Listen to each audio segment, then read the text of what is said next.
Eh bien, les enjeux, je pense que les professionnels qui travaillent à domicile ou qui ont une partie de leur activité professionnelle à domicile ou ceux qui ont expérimenté le télétravail pendant le confinement les connaissent bien. Le risque, c'est de se faire une fausse idée sur ce que peut être ce moment de travail à domicile. On se dit, je vais gagner du temps, pas de temps de trajet, et puis en fin de compte, on réutilise ce temps-là pour le travail.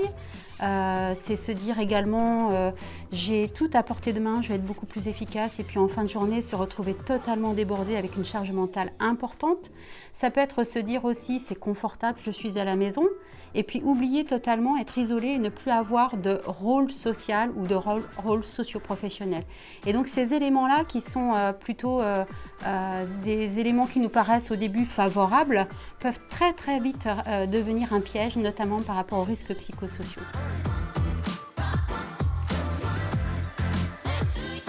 Les risques psychosociaux, c'est un moment ne plus mettre de limites, ne plus cloisonner entre la vie professionnelle et la vie personnelle qui se passe au domicile, et puis de s'engager tellement qu'on peut arriver à un état de surmenage, de charge mentale important. On peut arriver aussi à certains moments à un niveau de stress quand tout arrive au même moment dans la journée, quand on est en surchauffe. Et puis on peut aussi, et notamment de manière assez importante chez les professionnels qui sont engagés humainement dans de l'accompagnement, par rapport à l'éducation, c'est tout à fait le cas, c'est être dans un conflit de loyauté interne. À qui je dédie mon temps ? Est-ce que c'est à mon travail, aux personnes que j'accompagne? Est-ce que c'est à ma famille? Est-ce que c'est à mon quotidien? Et à un moment donné, il y a des choix, des priorités à mettre en place, et on peut se retrouver très rapidement dans un conflit de valeurs et de loyauté interne.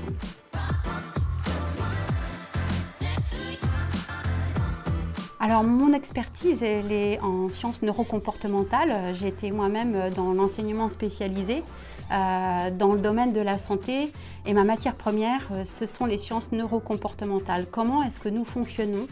Quels sont nos fonctionnements optimums? Quelles sont nos limites?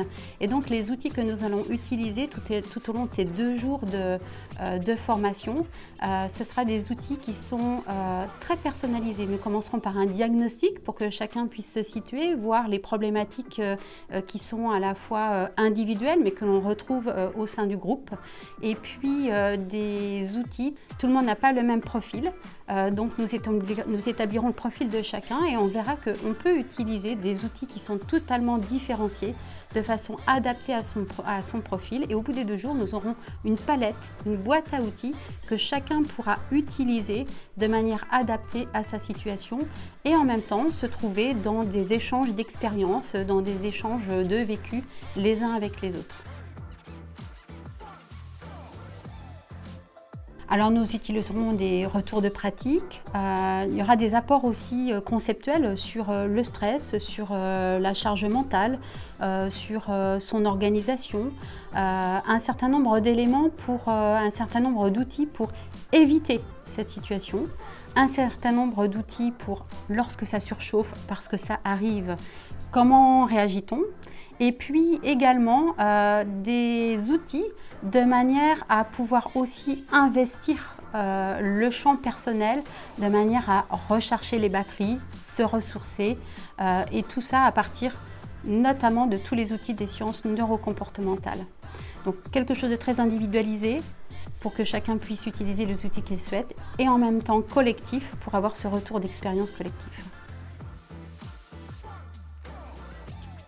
Le petit plus de cette formation, à l'issue de ces 2 jours, chaque personne, chaque participant bénéficiera d'un petit carnet personnalisé qu'il aura rempli au fur et à mesure de ces 2 jours et qui lui permettra de mettre en place son plan d'action une fois de retour à la maison pour mettre en œuvre toutes ses activités professionnelles et éviter de retomber dans des travers liés au travail à domicile.